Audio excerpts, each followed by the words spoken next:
Awesome, Sabrina. Thank you so much for just setting the stage for today. I know we had an awesome day yesterday, and I'm really excited to be a part of the summit again for a second day and dive deeper into some of these really important topics. So thank you so much.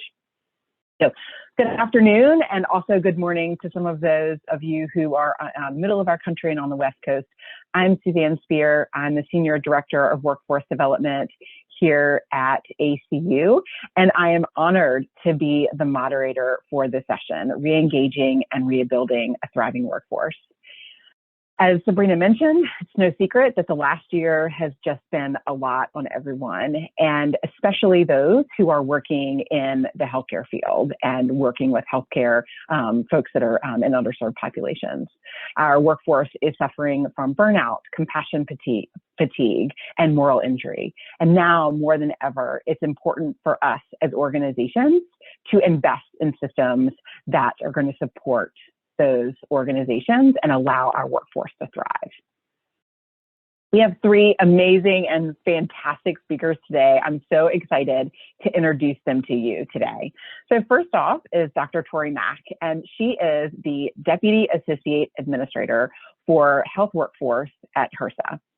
She assumed the role of Deputy Associate Administrator for BHW in January of 2019. Prior to joining BHW, Dr. Mack served as Bureau Chief of Family Health for the Community Health Administration at the DC Department of Health.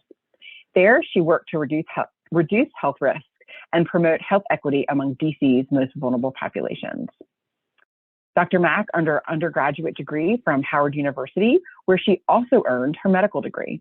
She went on to complete her residency at Children's National Medical Center in Washington, DC. We also have Matt Bennett with us today. Matt is a relentless advocate for trauma-informed care and other interventions that help people and communities heal.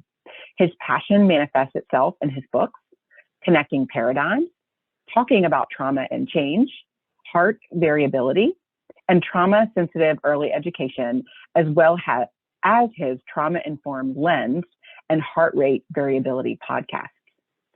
Matt combines his master's degrees in community psychology and executive development, nonprofit management, and business administration with his practical experience as a therapist and leader to develop research-based solutions to improve the health of individuals, staff, organizations, and systems. Last but certainly not least is Dr. Eileen Barrett.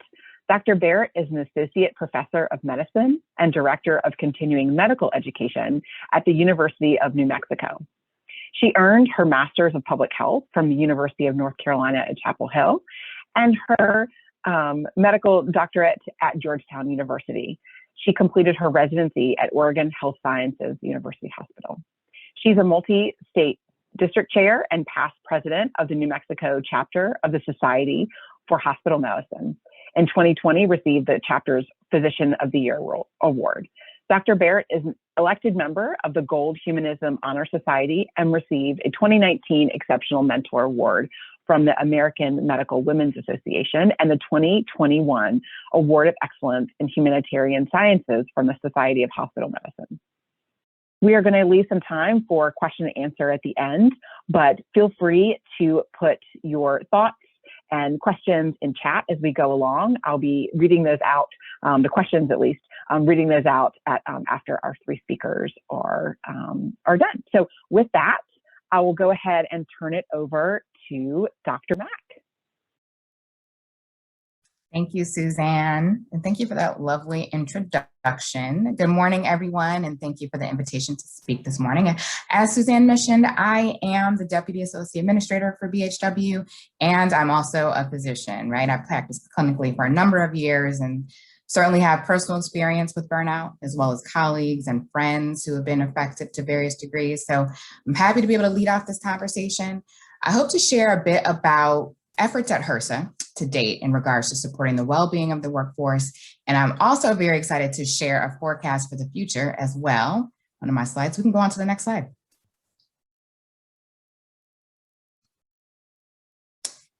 So this is a slide that Dr. Padilla, the Associate Administrator for BHW, shared yesterday, and he covered this mission, but what I want to point out and say is BHW is uniquely positioned to address workforce challenges we are facing, right? So the challenges include shortages and maldistribution of our well-trained providers. And of course, these are only exacerbated by the current pandemic and collectively certainly contribute to the burnout of our existing workforce. We aim to grow that workforce, right? We want to improve the health of those in high need areas, and we have to do that by supporting community-based training and programs that encourage our clinicians to work in rural and underserved areas. Our health professions training grant programs allow for this innovation, right? They have some flexible responses that I'll be sharing with you today in terms of responses to this challenge and the nation's other healthcare challenges as well. They are designed to positively impact every aspect. And so that's education, training, and service in the community. But of course, that positive impact that we look for becomes much harder when our workforce struggles with compassion fatigue and burnout. And we just, of course, can't take care of others when we're drowning ourselves. Next slide, please. So briefly, in 2008, you all may recall, the triple aim entered the lexicon for healthcare, right? And so the idea helped to clarify what the goal of the healthcare system overall is: to improve the overall health of the population by improving patient outcomes and experience, and then of course, reducing costs. So framework, it's simpler, is deliver the right care for the right price at the right time, right? But subsequent studies found that these ideas, though powerful, lacked the one critical piece, and that's the healthcare providers themselves. And so that key insight expanded the triple aim to a quartet. So improving the work life of healthcare clinicians and staff must be achieved to successfully improve population health, right? Essentially, we cannot improve healthcare without them. Next slide, please. And though we did not necessarily need the reminder, COVID-19, this pandemic has really driven home the critical nature of that fourth element, right? Enhancing provider well-being. This slide is adapted from the National Institute of Healthcare Management Foundation reports. And what we see here is not surprising, right? The pandemic has deepened the effects of burnout on the workforce. In 2019, the estimate was 35 to 54%, and that was dependent on discipline, of US nurses and physicians exhibited substantial symptoms of burnout. After COVID, with the rising trend in this crisis, in September 2020, what we see is about, 76% are reporting exhaustion and burnout, with 89% either colloquially or actually clinically depressed. It certainly, when we talk about burnout, it not only hits the well-being, it also has some financial impacts, right? So the economic impact can be challenging to calculate when we look across, but there are some various estimates. The most conservative I've seen is in the Annals of Internal Medicine, about 4.6 billion in cost annually, with the range up to 6.3 billion in terms of the annual cost of burnout. In addition to that, for those, the same study found that for those who were still employed, for physicians, that was about $7,600 in annual burnout costs, even if they stay in those roles. And so those costs would be from absenteeism, reduced productivity, increased medical errors, safety lapses, more malpractice claims, and of course, high rates of turnover. So we're looking at an economic and human toll. And with burnout on the rise, this administration has certainly taken notice of that. Next slide, please. So this past March, as has been discussed, the president signed the American Rescue Plan. That's $1.9 trillion stimulus package. And of that, about 1.55 billion was directed to BHW. And as Luis mentioned yesterday, that's doubling our budget, right? Of that is included 120 million to specifically address provider well-being. So these opportunities I'm going to talk about today have not yet been published, but I do have certain information I can share with you today. So I'm excited to do that. And so in terms of what we anticipate to do with this funding, we anticipate this 120 million will fund 3 programs. The first one that you'll see here is the Resiliency Workforce Training Program, which will provide evidence-based planning, development, and training in health profession activities to reduce burnout and promote resilience among the workforce. And the workforce defined including the healthcare professionals, paraprofessionals, and public safety officers. In terms of eligibility, when this funding does become available, we expect the eligible entities to be health profession schools, academic health centers, state or local governments, Indian tribes and tribal organizations, and public or private nonprofit entities. The next program is promoting health workforce provider resilience and wellness. This program will help healthcare organizations establish, improve, or expand evidence-based programs or protocols to promote mental and behavioral health among their employees. So for this funding, we anticipate the eligible entities to be public or private nonprofits, healthcare entities, healthcare provider associations, and federally qualified health centers. In implementing these two programs, of course, as in keeping with our mission, we have to consider the needs of rural and medically underserved communities. And the final program you'll see here is actually a technical assistance center. So this is the Workforce Resiliency Technical Assistance Center. This one will identify one health profession school or an academic health center to support the grant recipients for the prior two programs. So we are still finalizing the specifics of these programs. We're very excited about them. I really encourage you to keep an eye out for them over the next few weeks. Definitely please consider applying if you're eligible, and please help us spread the word on this exciting initiative as well. Next slide, please. So we have, in BHW, have long considered provider wellness, right? We know it's an important piece in building that well-trained, this culturally competent workforce. And though the pandemic has certainly highlighted the need to focus on this area, this is not sort of a pandemic-driven topic for us. We've been thinking about this and implementing strategies for quite a while now. So in fact, this is a statement from our advisory committee on interdisciplinary community-based linkages. So this is one of our key Bureau advisory groups. In this recommendation, they included the quadruple aim, as I was mentioning earlier, and they really called on HRSA to integrate into our grant language some evidence-based practice models to reduce provider burnout, boost well-being, resilience, and retention. And so how do we do that? Next slide. In implementing that recommendation, we look for ways in which we could support provider wellness, whether during the education phase of our practitioner's training or during the service, of course. So I want to highlight an important point before I go further about this and before I speak about the ways we've sort of incorporated the health of the workforce into our training and education programs. The National Academy study really drives home, if you all have seen it, I'm sure we'll talk about that a bit later as well, really drives home the point that burnout is a systems issue, right? So the characteristics, the personality, the outlook of a provider can certainly factor in, but counteracting burnout cannot rest solely in the hands of these providers. And there's certainly some focused, intentional actions that organizations can take to reduce clinician burnout and promote engagement. I believe Dr. Barrett will be discussing some of this in a few minutes. So there are some intentional actions, right? So toward that end, and even before COVID, we have incorporated a number of strategies into our programs to foster well-being, to help counteract those factors. And so these strategies, though they range from self-care efforts, it also includes enhancing support for providers, stronger relationships with peers, colleagues, and mentors, and then also the measurement of what we're actually trying to impact. So some pre and post program assessments as well to gauge the results of our efforts. Next slide, please.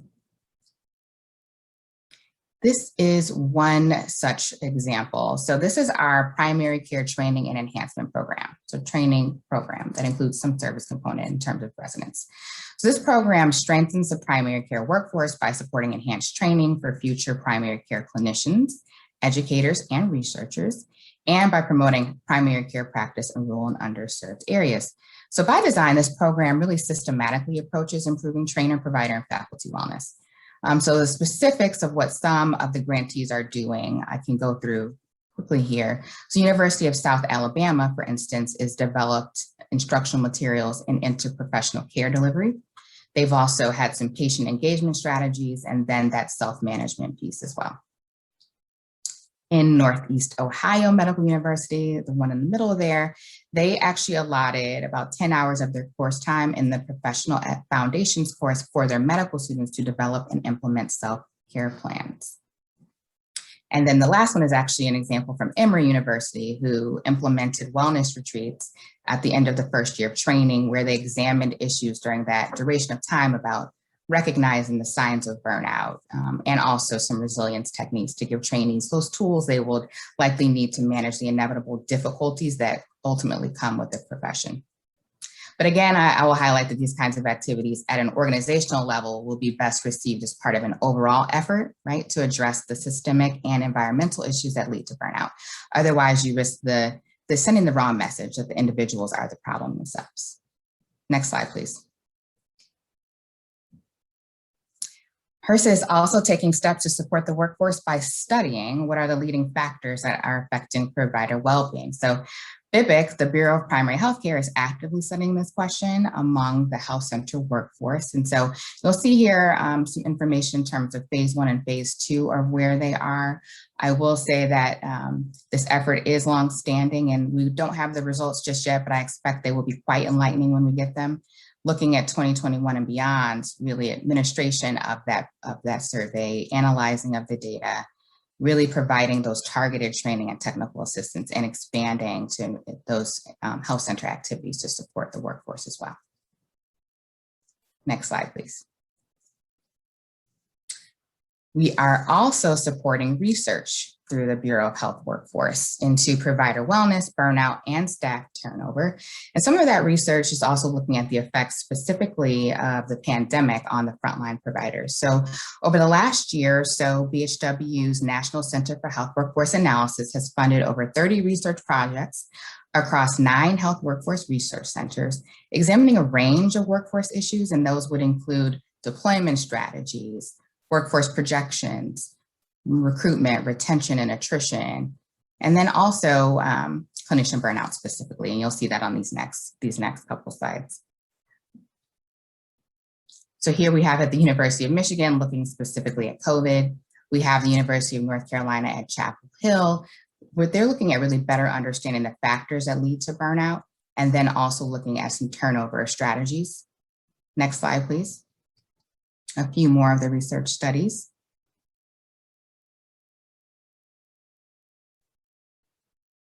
We have George Washington University down the street from us that is looking specifically at the use of medical scribes and their impacts on burnout and provider satisfaction at CHCs. We have UCSF that's looking at staff turnover specifically in home health. And then we have the University of Washington that's looking at some wage consequences in the allied health workforce to burnout and illness. And then also some resilience and burnout in underrepresented groups in health professions program, which is also a really important topic. Next slide, please. I will say about those studies though, they are, while they're in the works now, none of them are projected to end any later than fall 2021. So, you know, these aren't long-standing, these are, I think the next 6 to 9 months, we should be able to deliver some important insights and certainly encourage you to keep tabs on that, and we can make sure that you guys are connected to our Health Workforce Research Center. And so this one, as you consider sort of what you might do in your own health centers to support and encourage provider wellness, I saw some people asking for some resources, so this is a great one. Take a look at the special edition of the Primary Healthcare Digest, where it's really focused on workforce engagement and well-being. It's rich with resources of all types. These specific to issues highlighted here can certainly help launch a wellness program. You can find materials to expand a program you already have as well. I'd also like to highlight the assessment tools that you can find there. You know, as we know, organizations measure and track what's important, right? And so these tools provide an excellent place to start your organization's efforts to address burnout.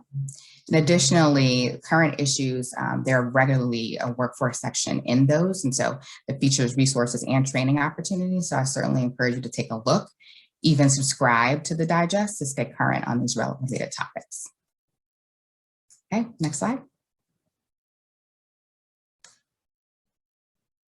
Just want to close out with a quote here. And so this is from the 2017 article on physician well-being. It was in the Mayo Clinic proceedings.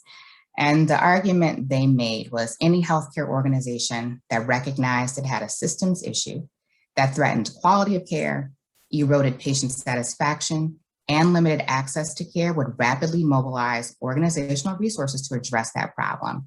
And burnout, the authors emphasize, is precisely such a system issue. That's true now more than ever.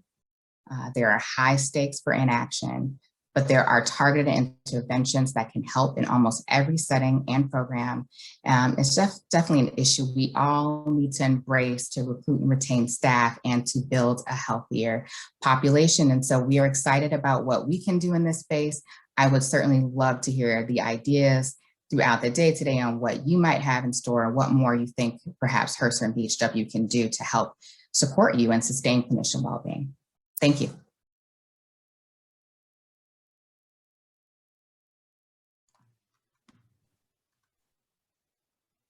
Awesome. Wonderful. Thank you so much, Dr. Mack.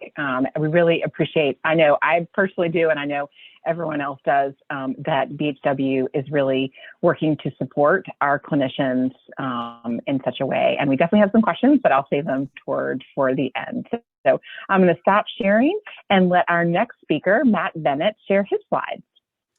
Thank you so much. Good morning, good afternoon, wherever you are in the country and the world. I think I'm going to change my introduction to somebody as smart as Suzanne and Sabrina decided to stick me between Dr. Mack and Dr. Barrett. So that is my new simple introduction. True brilliant thinkers on this. So this is quite an honor. And if you've ever heard me talk before, my greatest challenge is to stop in 20 minutes, but I started my clock, so I'm going to stay on time. So I've been spending the last 20 years of my career, whether it was as a therapist or as part of my MBA in healthcare administration, really thinking about the impact of trauma. And it took me about 5 minutes as I started to learn from a clinical perspective about trauma's impact on the patients we serve, to take a quick step back and how is this work impacting us? So in trauma-informed care, and for folks like me who have been advocating for this for the last several decades, the fact that Oprah just published a best-selling book with this title is an extreme date for us. But what is happening to us? Now, Dr. Mack just set me up perfectly here with, and this comes from a survey that I found before the COVID pandemic of the most burned out professions there are. So physicians, nurses, and then I see, and it's a little hard to tell from the data, but what I pull from this data, and just my work with health centers over the years, basically everybody else. When we talk about people doing social services, the front desk folks, which I think are some of the most critical folks within our center, if they're burned out, everybody's set up for failure. If they're healthy, if they're amazing, sets everybody up for success. The case managers, everybody else that's doing this work. So if you look at this, I'm going to use the term we a lot. We as the healthcare system, we are failing as a system. Now, you may have the healthiest workforce in the entire world. So when I use we, please don't hear that as a judgment on you specifically. But when I say we are failing, there's something wrong with healthcare when we see physicians, nurses, and then, like I said, a lot of our folks could fall under the social service category 1, 2, and 3. But there's also failures in our education system, in our criminal justice system. And I want to talk a little bit about the consequences of being so high on this list, especially when we're supposed to be the helpers and the healers in our society and in our communities. So a lot of self-care trainers, and I spend a lot of my time talking about self-care, use this analogy. I haven't used it in the past, but I've really started to adopt it during COVID. Is, what they tell you is, I used to fly on planes. Now I just stand in this exact spot and travel around the country. But when I was actually on planes, traveling to trainings, to conferences, you hear that the flight attendant talks about, put your mask on before you help someone else. And that was always an analogy for self-care. If you don't take care of yourself, how are you going to help someone else? If you pass out because of lack of oxygen, you're not going to be any good to anybody else. In other words, if you're burned out, you're not going to be able to deliver the quality of care that our patients, that our communities need. But my friends, the damn plane is crashing, right? Yeah, you could, and this is, I think Dr. Mack set it up perfectly. We can train on self-care. We can support resiliency, anti-burnout from the individual perspective. But when you look at this data, we've also at some point, and I hope what we're talking about here and the importance of this topic is we got to fix the system as well. We're all on this plane. Let's start to pay attention to what we're doing to our workforce, because again, there's some huge consequences here if we don't. So part of this is fixing the plane. Organizationally, if you're an organizational leader, what can we do to, in some ways, if we're in a system, it's going to be hard, but what can we do? And I got a little preview of Dr. Barrett's slides too. So she's got some great resources coming up that I just applaud her thinking around this. Because here's what it's important. You know, if I wouldn't have the passion for this if burnout, if stress, if trauma, if moral injury didn't impact outcomes. And part of my work over probably the last 18 months, I've been doing a deep dive into the research on how does stress, how does burnout connect to outcomes? And I want to share a model with you called the job demand and resource model. And if you haven't heard of this, it doesn't make a lot of books on leadership, but it is really, when you start to get into the peer-reviewed journal, really the gold standard model of connecting the impact of stress and also organizational approaches to either how we burn out our staff or how we engage them to get excellent results for our patients and our community. So the first piece of this, I'm going to give you some dictionary definition here. Job demands physical, social, emotional, or organizational aspects of the job that require sustained efforts and are associated with certain physiological or psychological costs. And in other words, because our time is limited, you can think about this as stress. Now, just a little note, not all stress is bad. Stress got you up today. Stress got you, at least to put it, me, you know, and iron my shirt up top. I got my best dress pants on and dress shoes, I promise you, on as well. But to attend a call, to work on professional development, to do our best. So not all stress is bad, but I'm going to talk about some of the stress, the negative side of this. Now, it was really hard for me because with only 20 minutes, I had to take my brain slide out. I really love to talk about the neurobiology, but even as kind of unintelligent as I am at the time, I know with 5 minutes to try to explain neurobiology, definitely a fool's errand. However, I want to give you an analogy that sums up a whole lot of my research over the last several decades on the impact of stress and trauma on our nervous system, on our brain. And I like to use the simple analogy of a cup. And the cup has two parts to it. One is the size of the cup. And this really represents our capacity to hold stress without losing our bleep on everybody. And so what we see is if we have a healthy nervous system, and I think sometimes this is what we miss when we talk about burnout, is burnout impacts the functioning of our brain and our autonomic nervous system, if you really want to nerd out with me, you know, and this really impacts our social, emotional, and cognitive intelligence. And this is incredibly well documented in the research. So what we see is a burned out staff, especially if we see this long-term sort of burnout that I think COVID has just exacerbated, is that we see our capacity to manage stress effectively shrink. So the size of our cup can decrease. So as leaders, our goal is to create work environments that really promote the health of the mind and the body. And again, I'm sort of a nerd about the brain and nervous system, so I go there, but really this is reflected in our psychology and in our cognitive ability as well. The second part of the analogy is the amount of cup or the amount of stress in the cup at any given time. Roughly represents the amount of cortisol or job demands that we're facing, especially from the negative side of things. So when we talk about job demands in health centers, there is the workload, right? There is a tremendous amount of workload. I would argue, I don't have time to do it, that workload, the amount of work, is not necessarily what is burning out our staff to put us 1, 2, and 3 on the list. Now, I'm not diminishing the amount of work we do. We got a lot of work in modern healthcare. Where I really think we dominate those lists, and if you also look at teachers, principals, lawyers, and police officers, is something I call empathetic intensity.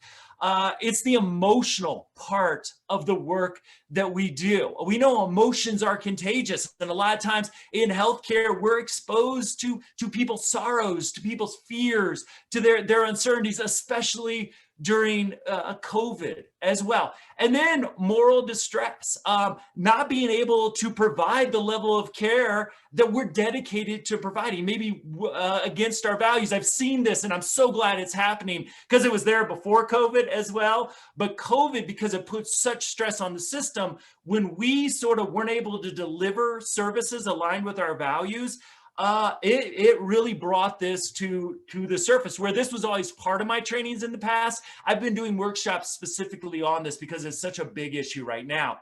Now, instead of the term burnout, I like to use the word helping fatigue, because really burnout, sometimes it's just like, well, there's too much work to do. So this is a more universal term that I use to talk about, the burnout from the workload we have, but also the trauma. In the trauma-informed world, we talk about vicarious trauma, secondary trauma. Dr. Mack mentioned compassion fatigue. We have documented ways, and really, these are different ways to talk about how our work puts us, manifest in a lot of symptoms that are on the post-traumatic stress disorder, DSM diagnosis. A lot of us, especially after COVID, I haven't seen numbers specifically. Before COVID, though, we knew a lot of us could get a PTSD diagnosis with the identifiable trauma being the work that we did. Again, before COVID, I haven't seen anything come out recently, but I imagine, like those numbers Dr. Mack showed us, going to be a lot higher. And then the moral injury resulting from moral distress that's unresolved. Now, what intensifies stress? In other words, what takes a little drop going in our cup and turns it into a fire hose? I'm going to save duration for a second. One is uncertainty. And the other thing I just want to mention with uncertainty too is, you had to come to work every day and you didn't know if you were safe, right? And in some ways, if you were to set up an environment where our staff would thrive, where we would thrive, let us put ourselves at risk to serve our community. We're good at that, right? We are well designed to rush into the fire to help others. What I'm afraid we're not designed well to do is, after we've done the rescue, to take care of ourselves. So this uncertainty, and I say that just because while I'm talking about what's in our cup, job demands, job stress, trauma, burnout, moral injury, we also, COVID is somewhat unique, is that it's in our personal lives as well. We didn't get to go home and avoid COVID. COVID followed us home. Is my family going to be okay? Is me going to work put my family at risk? So this is the thing with COVID, is it just added so much uncertainty. The importance, obviously, we're here to serve patients. This is what we do. We are on this call. We are in this field because we care about people's health in our community. Now, duration. Duration is something that all I got to say is 15 months, a year and a half is too long to be under the level of stress that we've been under. There's some research that says about 66 days, a change in environment will show up in our nervous system. 15, 16 months, way too much. And I just want to mention too, because I think it's so important. Yes, COVID happened. And COVID alone would have been way more stress than our current system could handle. Again, a system already pushed to its max, according to the research. But let's not forget, we've had the biggest civil rights movement in my lifetime. And I'm like 46 going on 47 now. Like with Black Lives Matter, we're focusing on our Asian American friends. Certain states are passing laws against us being able to provide healthcare to our trans friends.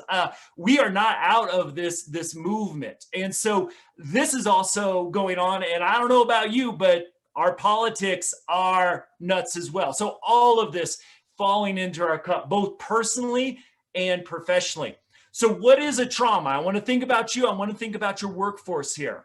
Events that overwhelm our nervous system's ability to cope. And this puts us into fight, flight, freeze, sympathetic, dorsal vagal response, amygdala-based responses. And when we're in those responses, when our cups are full or overflowing, the thing that I worry about with healthcare, because it's such a cognitive activity as well, is that our cognitive ability as well as our emotional regulation are compromised.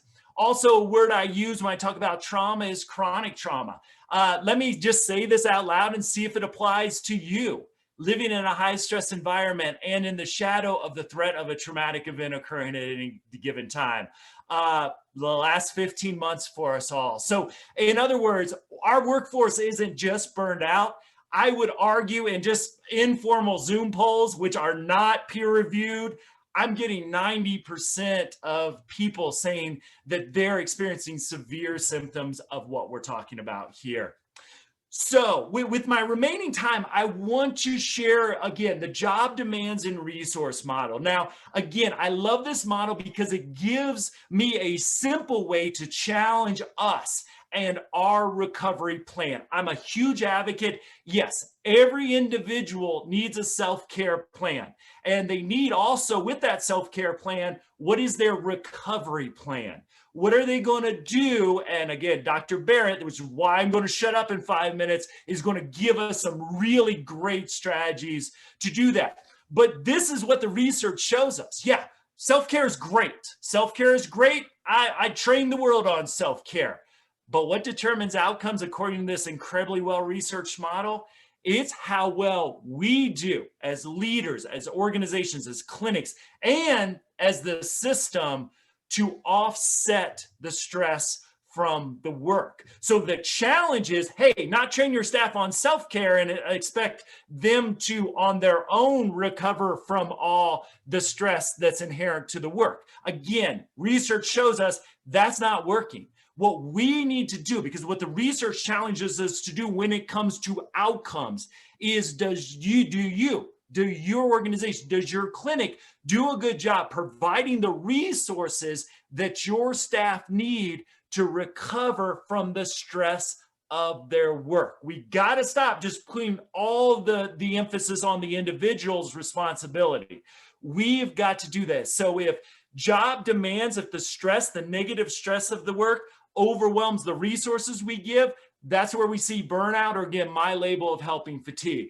This model has done a great job of researching to show that not only decreases the health of our workforce, but leads to negative outcomes, both for our patients, but also for our bottom line as well. So organizationally and the outcomes for our patients both suffer. If we do a good job of this, then we have the potential to really engage the workforce around the work, get them invested in the work that they're doing. So again, if you remember one thing from my talk, it's our outcomes are highly dependent on our ability to provide the resources to our staff to help them manage, recover from their stress. And again, right now we know a lot of folks, because COVID, I don't know if it was possible for us to maintain wellness during COVID. So a lot of people are in that helping fatigue arena. How do we recover? What is the recovery plan for the individual and the organization? Final thing to set up Dr. Barrett here is what are job resources? So there's a few things here: the physical, social, emotional, organizational aspects of the job that may do any of the following. Reduce job demands and the associated physiological and psychological cost. Again, that's where I'm challenging you to focus on. But also being functional to meet work goals and stimulate personal growth and development as well. So again, I hope with my short amount of time with you, really positioning the challenge for us is where are we at, what's happened to us, and a way to simply think about what resources can you provide your staff to overcome these demands. And with that, I'm going to turn over to Dr. Barrett and let her do a deep dive into these resources. Awesome. Thank you so much, Matt. It's always really fascinating to hear about the physiological part of burnout and what we can do to really help folks. So with that, I'm going to turn it over to Dr. Eileen Barrett, who's going to take us through some interventions that healthcare organizations can really address for their staff. Yeah, thanks. And thank you so much for having me. And I wonder if, because, Dr. Mack and also Matt just gave us so much to work with and really helped set me up. And I'm so grateful. So I want to switch to really talking about tactics. And so with this right now, because I would like this to be participatory, I would like you to indicate it in the chat if you know a healthcare worker who has not sought mental health care because they were worried about their license. I'm trying to also, so this, if you could indicate that. Okay, so, because I'm really looking for you to be involved. Even if you're going for a walk on your phone. Okay, so a couple of people said no. I see the absolutelys, I see the yes, I see a few no's. Okay, I would say that there's excellent data that show that it's very widespread that healthcare workers are not actually seeking mental health care. And there's good reasons why they're not, but we have an opportunity to change that together. And so specifically, this is a paper that was published in the Journal of the American Medical Association. It's a research letter. It was just 2 weeks ago. I'll add it to the chat during the discussion. But I put this here because when people say that they are not accessing mental health care, they have good reason. And it's specifically because there are across the country that there are specific barriers. In this case, it's only on physicians, but it also absolutely affects respiratory therapists, nurses, social workers, speech therapists, really the entire interprofessional team. But there specifically are questions that get at whether someone is, they equate having a mental health diagnosis or seeking mental health care with having impairment, being a bad clinician, and also in some cases between immoral, unethical behavior, such as things like pedophilia. So I say this because when you look at this map and wherever you are across the country, if you see that where you are has a higher number, that higher number or that darker color also means that they are doing more things to support, in this case, physician health. But if you are at one of the places that is one of the lower numbers, it means that there are very specific barriers. And I say this because together we can overcome them. And I'll add to the chat this article because I'd like to ask your help.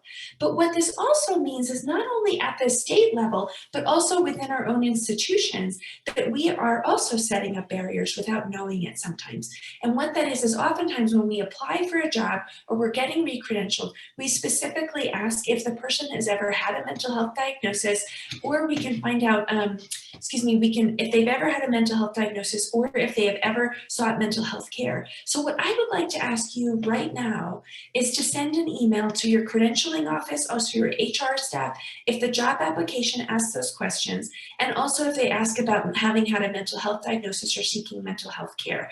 And the reason why I say this is because I know that, say, for example, where I work, that I specifically had a job that I joined that had asked me if I had ever sought or received mental health care. There are also some that ask about 5 years back. There are some that ask about really things that are also probably illegal from the Americans with Disabilities Act. So what I'm going to ask you to do is right now send that email. And props to the person who indicates that yes, it would be discriminatory. The thing is that it is asked every day, and it is asked all across the country. I'm working with some colleagues in the Institute for Healthcare Improvement, and we see this every single day. So I will ask people to send those emails right now, and I thank you for that. The person who had asked about where we can find out what the state is doing during the discussion, I'll add it to the chat. But one of the things that's important to know is that all of our staff, all of our healthcare workers, just like you heard for all of these reasons, they can have real barriers for why they're not accessing mental health care. And those barriers are often barriers that are related to the culture, but they also are related to the way that we work. And specifically, it is like, well, how are they going to access it if they have to also call make 15 calls to their insurance company. So I'm going to ask what you can do is that if you would point your phone camera toward this QR code that's on your screen, it will bring up the Emotional PPE Project. And the Emotional PPE Project is a project that connects frontline healthcare workers with mental health care providers for free. And also, if you are a mental health care provider, whoa, sorry, that one just went advanced on me, sorry about that. If you are a mental health care provider and you feel like you have like a shred of bandwidth to be able to volunteer, would really appreciate that. And again, also, if you maybe you have mental health care on your drop-in sessions at your workplace. If you don't, I'm going to ask that is something that you can think about providing. And then at minimum, if that is something you're not able to do, because maybe where you work, you just don't have the resources. I'm at the University of New Mexico now. Before I was here, I worked for almost 10 years with the Indian Health Service. One of my clinics was at a dirt road, was in a, at the end of a dirt road in a double wide trailer. So I know that not every clinic has all those services available to them. But if you can, please provide that. If you can't, please provide this and other specific tactics to say you matter, your mental health matters. The person who indicated the PHQ-2 screening, I'm going to ask you to confer with your HR colleagues because that might end up being discriminatory. We have to be careful. So the other thing that we should do is, just like you have heard, this has been an incredibly difficult time. And the quote, like, put on your own mask first, but the issue is like, our plane is crashing. That is real. So I'm going to ask, one of the things that we can do is we acknowledge that the staff, every single person, the housekeepers, the maintenance workers, the MAs, the front office staff, the people staffing the phones, everybody has known somebody who has died from COVID. Many of us have known many people. And so we should acknowledge their grief, honor that they are still coming to work despite that. So one of the things that we can do is have certainly a memorial service during work hours. We did that at my institution. We're in our 3rd year of doing so. But the other is to even just have a moment of silence. It just means something to give people silence in their day. I included this QR code because it's a beautiful video about the need to have a pause after a patient death. And I hope that you consider pointing your phone toward that QR code, watching that maybe 4-minute video, and then seeing how you can implement that in your institution. We also have a pause during our morbidity and mortality meetings where we have that moment of silence for the loss of the patients, but also where we, in our reflection, that we thank every healthcare worker for their engagement in that person's care. And then we also do when we have our mortality review and during our staff meeting. So I'll ask you to consider that. That is literally something tactically that is free that all of us can do. The other thing I'm going to ask you to do right now is if you can email HR and ask how many days of bereavement are available to staff. These are extraordinary times with extraordinary loss. And it is an insult to injury. It also really creates even more moral injury when the people only have three days of bereavement leave when they may have lost their child or they may have lost multiple people. And so even if it is time limited, just during the time of the pandemic, hopefully not, but a minimum of 7 days. We cannot take care of the patients if we cannot take care of each other. So, but the other thing also, how we take care of each other is, again, I heard from Matt and I heard from Dr. Mack, what are the things that we can do? So I'm going to ask you to indicate indicate, if you can put in the chat, what are you doing in your clinic to help support the staff getting a good night's sleep? And I think the person who indicated that they're doing their PHQ screening is not part of their, certainly their performance evaluation, anything like that. I hope that whenever we are doing that, we are always connecting it with resources. We should never screen for something we are not going to treat. I'm going to ask, ask people say about their sleep hygiene and clinical supervision, because we know that not getting enough sleep increases burnout, increases error, and it just makes you angry, right? Or sad. It makes those emotions really raw. Yeah. So I'm going to ask people, again, to think about those 7 days of bereavement leave. But the other thing during these extraordinary times is what your clinic can do to support staff. for their sleep. So what I'm going to ask people to do, and I love that there's a little bit of mindfulness, but that literally also to consider providing the tools. I will say that I work in an institution that for the first time this year, I've been a clinician, a physician since 2002, where someone gave me a really nice zip-up jacket. That was so nice for Doctor's Day. I hope that the housekeepers get that too. But here's the thing is, I would say is I've gotten a lot of pens, I've gotten at meetings. I mean, this pen happens to be from a hotel, but one thing you can do that's pretty inexpensive is to actually literally provide everybody eye masks and really literally provide them earplugs to help them with their sleep. If you have the ability, offer the ability to subsidize them having blackout blinds. I live in New Mexico. It is bright starting at 5:30 in the morning. My husband used to work above the Arctic Circle in a tribal hospital in Alaska. It was 24 hours of daylight.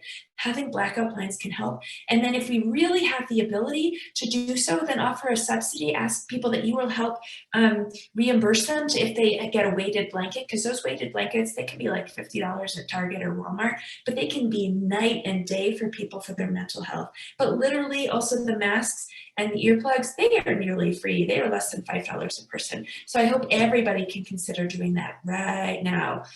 Okay, so with that, I'm going to ask also what policies you have that can help the staff disconnect from work, and put them into the chat. And maybe one of the things I can see people saying what they're doing for themselves, props to you, and that's awesome. I would see if your institution, a lot of these things, they're cheap. They're cheaper. They're like as cheap as a pizza party to consider getting buying everybody eye masks and earplugs. And certainly just like the other like swag that people give them. And it's really, there's a lot of loyalty that results. So I don't see people mentioning about the staff that have the policies right now to disconnect from work. And I'm going to ask people to consider very tactical ones, because the reason why people can't sleep is also because they can't turn off their brains from all the work that we do. And they're also working in their pajamas, right? So what I'm going to ask people to do is really to change how we do the work. A major thing is email, right? So one thing that we can do is labeling. I worked someplace where my leader, she was ahead of, this is when I worked in the Navajo Nation, she was ahead of her time, because what she did was she labeled them informational. And she would ask that when you had sort of like the FYI type emails, that once a week there would be one that would be called info, and that would have all the FYI emails that everybody else would have sent out. So sort of bulked the emails together. The other thing is, let's be clear when we need the response request. If it's part of a culture and if it's part of a policy, it doesn't come across as rude, but like the subject prompt response requested, right? And then also those, again, also informational, and then literally summary, so that people can know like summary things you need to know this week. So we can reduce the email burden.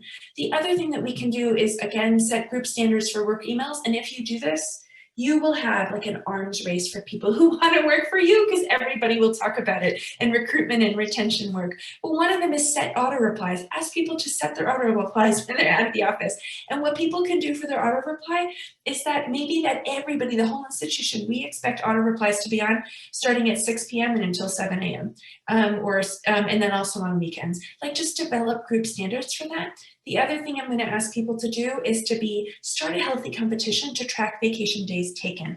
I appreciate that when I worked in the Navajo Nation, I forget how long I was into being there when one of my bosses said, I noticed you haven't taken vacation. And I was like, well, I haven't had time to plan. And she said, okay, what you're going to do is you're going to come back to me by the end of the week with your vacation days planned, or I'm going to start blocking out the schedule so that you have your vacation day. That was leadership. I'm talking about it 15 years later. I hope that everyone can consider tactics such as that. So moving forward, and then I put a QR code because that's like some information about data about helping set group standards that can help with the culture. And I love that someone is indicating that they can have wellness days. Yeah, so that's the way that we give people the support to be able to go get their pap smear, their colonoscopy, go see their mental health provider, go on that hike, those things that they need.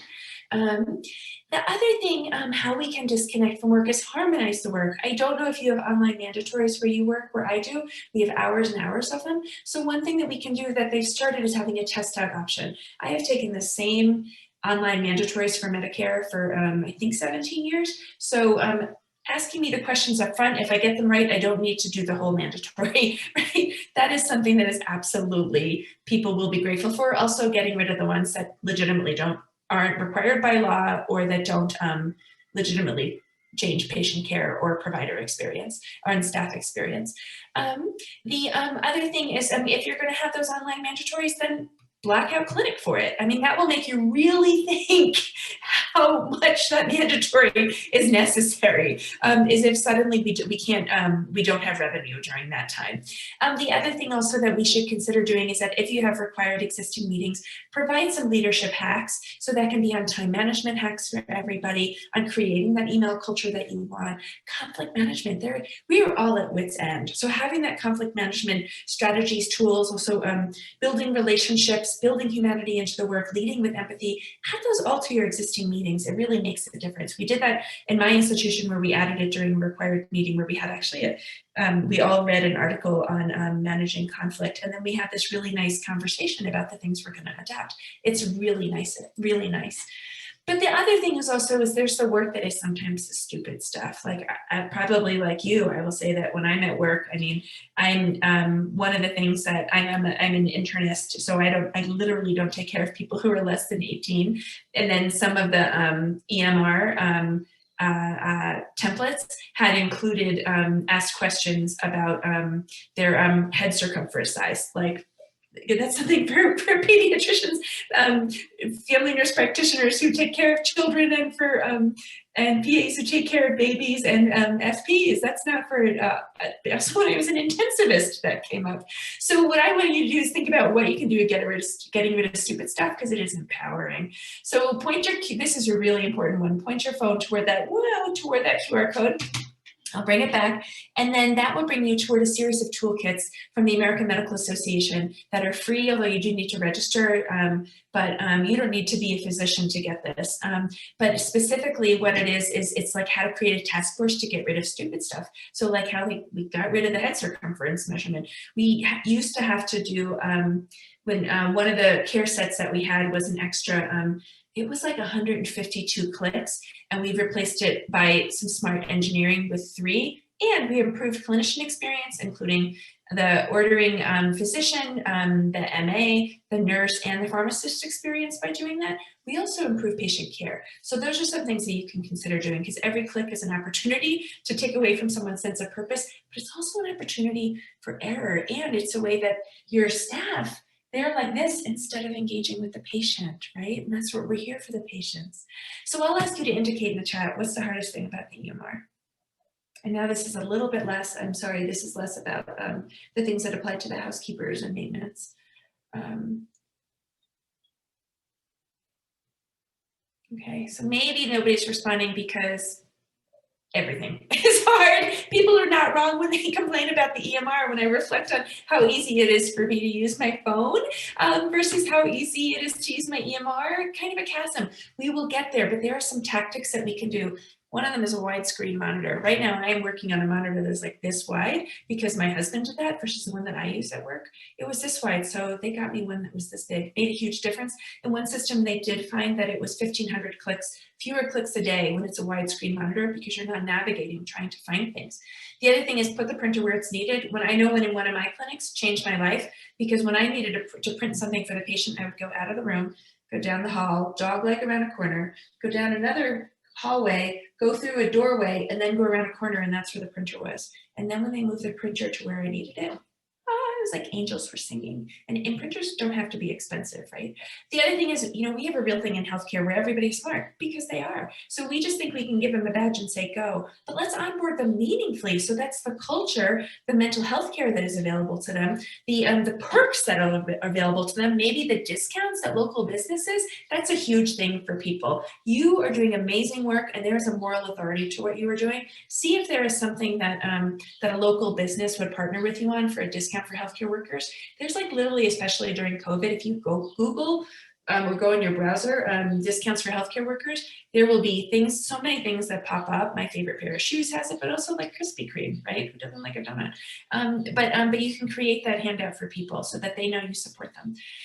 But then the other thing with our onboard meaningfully is give them targeted EMR training. Most of us are sort of just just go with it, and really one that is specific and targeted toward their needs will be helpful, and that includes the ability to have feedback. How did your onboarding meet their needs? And you might have to like reboard people regularly in a way that is meaningful. Also at the elbow help, and that is when someone literally just stands at you and watches what you do with the EMR. When I got this, it saved me 40 minutes a day. I mean, and I was already working in the institution for 3 years.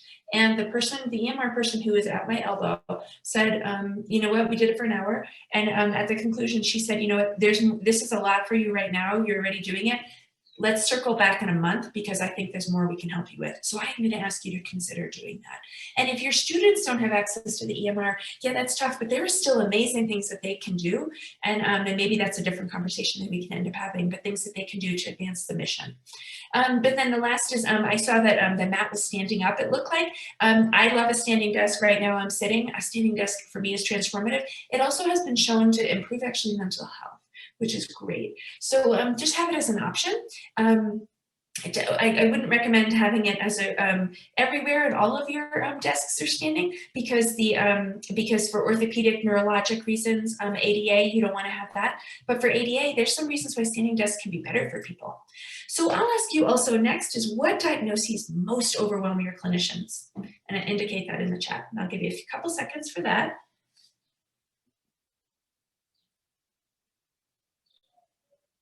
Okay, so I observe that it's often opioids, difficult conversations, and substance use disorders. Mental health, yeah. So in that case, let's provide everybody a little bit of extra support in mental health. So in this case, this is a wonderful module on what you can do to help redesign the work. And I mean, if you have students, this is a great thing that the students can be engaged in for a quality improvement project, but redesign the work so it's easier to provide the best care for the patients without also like pulling out your own hair, right? So in this case, if you point your phone toward that QR code, it will pull this up. Some of the tactics that are mentioned here include that all of the pain contracts and the opioid contracts, they are all in, for every patient are in the same month. So then your entire staff doesn't have to spend all year trying to find the pain contracts and is it due now, is it due then, or that it's always in their birth month. One of those two things will make everybody's life easier, right? So that again, it's not, I would recommend that all of them are done, not during flu season and not during pediatric RSV season, but sometimes such as when things are a little bit quieter in the clinic, and a lot of places where when I was in primary care, that often July and August were a little bit quieter. And so that would be a great time to do that. Another way to do so is have a registry of everybody on the controlled substance, so that then you can plan to always see the patients who are on controlled substances, say for example, on like Wednesdays and Fridays. And the reason why that's helpful is because then the staff is better prepared for the specific tactics that you'll do. And that there can be more of a system. So that can have like then all of the pain contacts are there, or that we know that all of the advanced prescriptions will be there, that like that is the day that we will say we are going to have naloxone in the clinic to give available to every patient. So there's a lot of really great tips in here I'm going to ask you to consider, because for a lot of people that's a very stressful part of their practice. The other is making sure that we provide people with training in how to take care of people with substance use disorders. This is a wonderful paper where what they showed was that when you prepare clinicians and staff for all staff for the idea that having a substance use disorder is not a moral failing. What it is a medical illness, and you prepare them with the skills to take care of people with substance use disorders, including having the option for extra behavioral health support, also the ability to prescribe Suboxone or buprenorphine, as well as medications for alcohol use disorder, that it decreases their moral injury and it decreases their burnout because they don't feel powerless, because they want to help the patients. Another thing is also these difficult conversations with catastrophic diagnoses. If you point your phone toward this QR code, it's a point of care resource for how to talk about these like tactical tips for talking about difficult palliative care conversations. And in this one, this paper, it showed that it decreased burnout among oncology, so like cancer physicians. So I'll ask, as we're working toward the end, and I think I went over, I'm sorry. I'll ask if you'll indicate in the chat, have your staff been harassed by patients? It's a difficult conversation to have, but it's something that's real. I have 2 minutes. Yeah. So at least one, and oh my goodness, yes. Oh, okay. So you know what? Absolutely. I have never worked anywhere that people haven't, and it's a sticky thing to talk about. But really, it's the time to meaningfully. We need. It is more difficult than ever to be a religious minority, to be a person of color, to be a sexual minority. And so we need to let everybody know you belong here. And one way to do so is to have a policy that is actionable about, that will say that we will not tolerate bias against our healthcare workers. We don't fire the patients, we work with them, and it can be like a strike and you're out, right? But like you get your one time and then you get the coaching and then that's it. And so I'll ask you to send an email to your HR right now to ask if there's policy on addressing when staff are harassed, and certainly when they are threatened by patients. It is a real thing with healthcare workers, with all the staff being threatened by patients, and it is unacceptable. And I say that as someone who, sometimes when you say that people think you don't want to take care of the patients.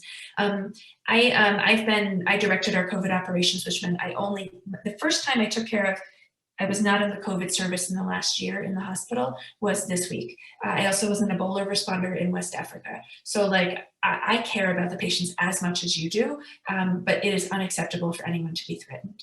And then I think the last thing I'll ask people to do is to please right now, everything is hard right now. I'm going to ask you right now, just very tactfully, send a text to a staff member for being amazing, or send two. But like it changes how you feel when you randomly get a text that someone says, "Thank you, you're amazing."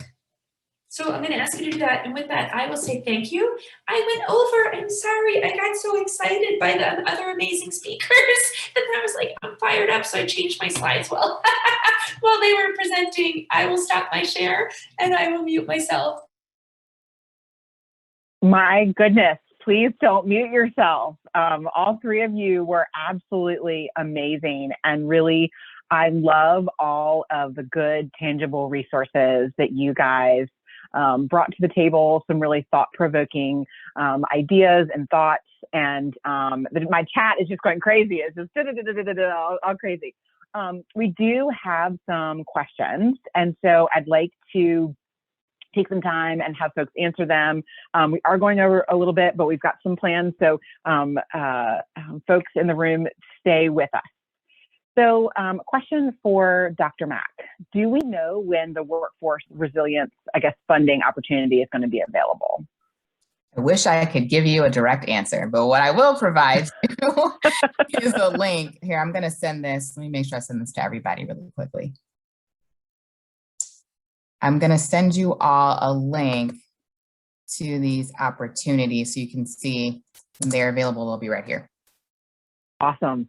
Great. Very, very helpful. And I'm sure all of the information is there. So thank you for putting that in chat.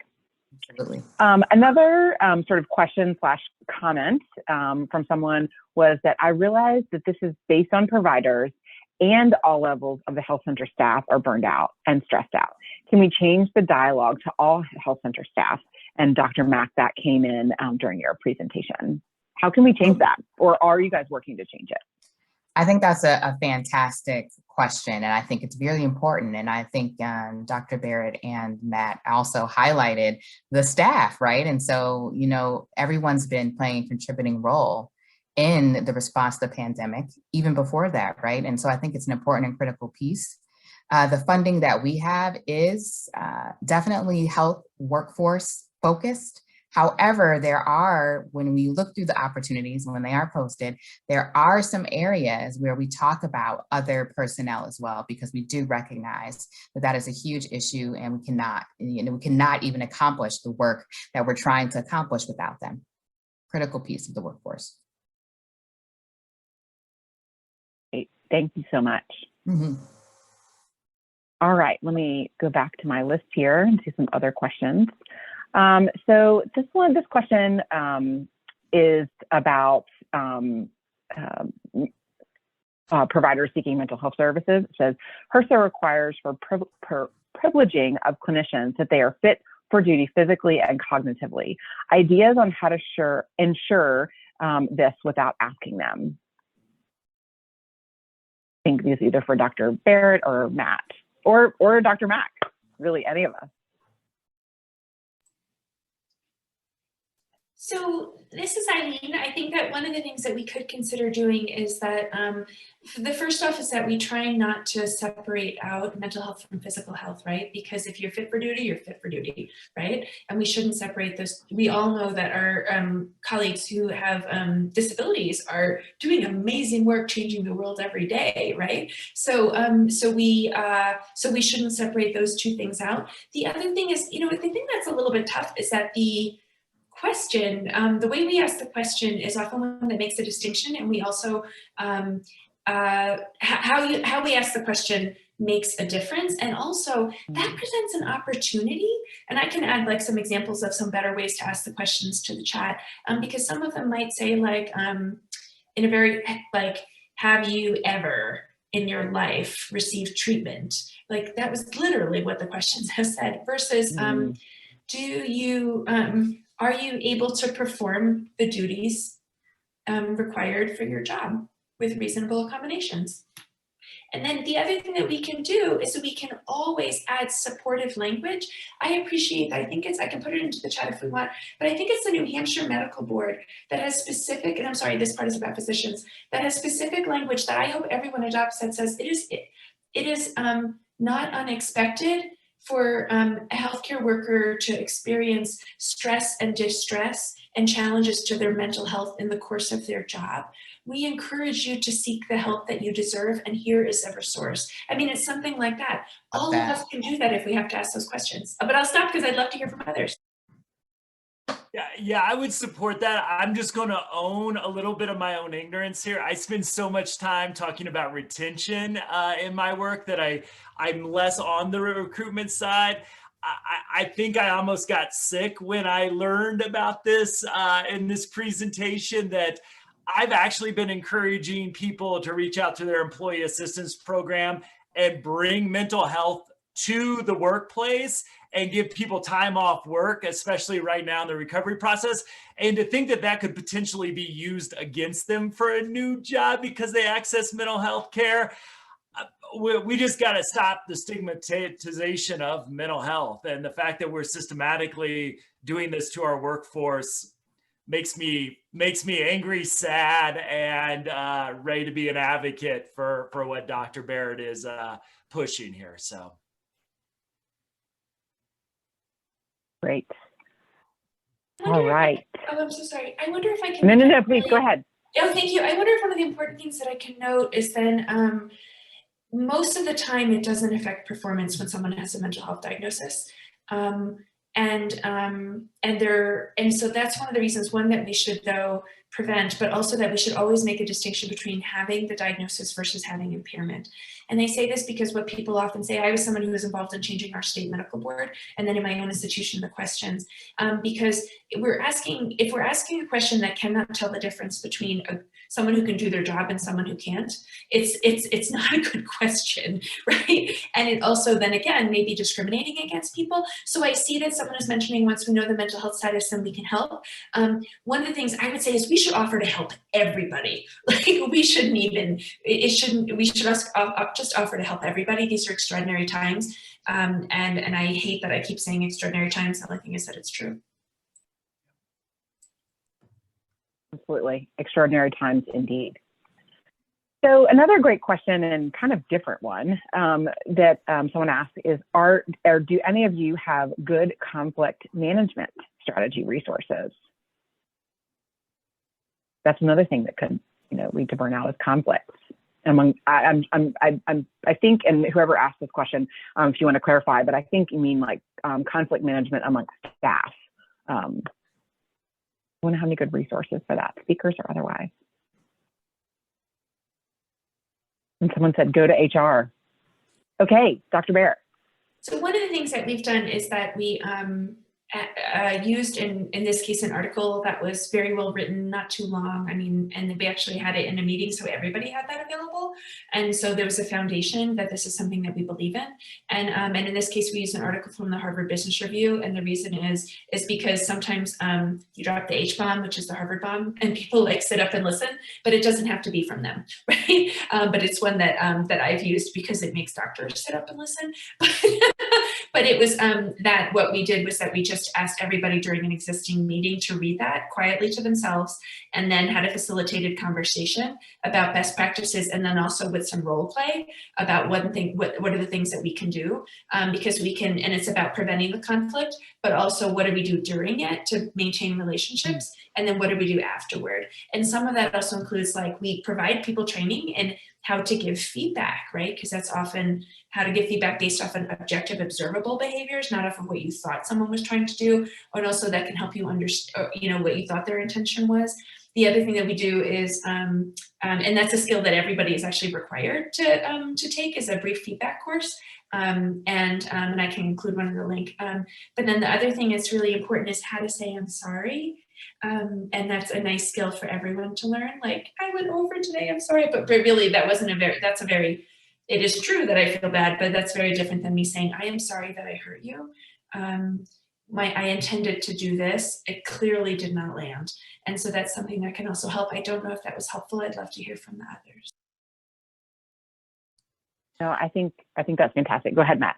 Yeah, all I would have to say, again, I'll admit that's not necessarily my area of focus, but one of the things I think a lot of times is we'll have conflict within our culture, because the clinic culture, the organizational culture, can be either a job demand or a job resource. If you've ever worked in a dysfunctional organization, you know that that's probably the most stressful part of your job. If you've ever worked, Dr. Barrett shared, working for a great organization, it is your largest sense of resiliency. So one of the things I think a lot of times, I just want to put an asterisk, because it's a great question, is a lot of times we will see more conflict, the more, in my analogy, the fuller our cups are. So blaming staff that are in conflict in a culture that has a bad dynamic, a lot of times I see leaders using that, and we need to step back. I always challenge them to step back and look at the larger system issues as well. Doesn't mean the training can't help. I'm not saying that at all. But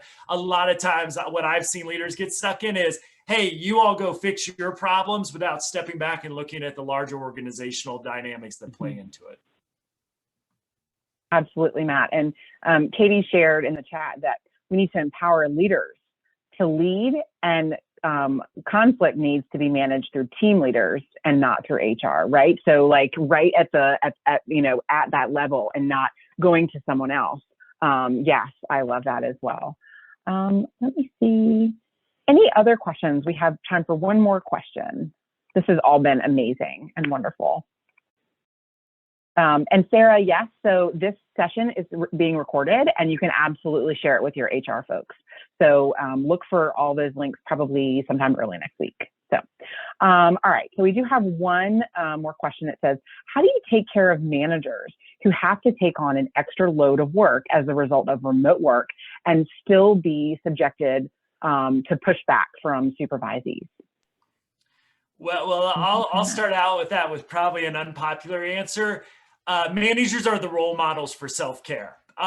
So, oftentimes we are, as somebody who's been in that role, the most burned out people.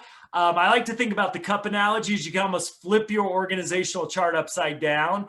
And if our staff, again, statistically, their cups are going to overflow. Management, middle management, upper management, we have to be healthy enough to help. In psychology, we call this co-regulate. Probably the best way to help someone manage their stress is to have trust, psychological safety already established. So if management, if upper leadership is burned out, we've lost. And I don't know how else to say that gently. So we have got to be those role models. And if you're a leader on this call, how much PTO time have you accrued? Because your staff ain't going to look for you. You could say, hey, I want you to take your PTO. But if you haven't taken a vacation for 3 years, they're going to look at your behavior. So one is, I think a lot of these questions are just so great they can jump off into their own 60-minute trainings. But we've got to be the role models. If leaders are not leading by example, staff are going to follow your behaviors and not your words. So right now it is critical. You have a recovery plan. And I challenge every manager and leader to share that with their staff. That vulnerability is also going to lead to accountability. And if you follow yours, you are setting that example. Now, that's hard when we're already burned out, but we've got a chance to maybe reset the conversation, get physicians, nurses, social service workers off that list for burnout. And that's going to result a lot from how we act as leaders and managers. I think we can all collectively say there were a lot of mic drop moments during this presentation, and I'm almost overcome with emotion because it is so powerful. And there are so many good nuggets of information. There are so many good resources out there, and we're getting this, from the top, from BHW, and so they know that this is an issue and a problem.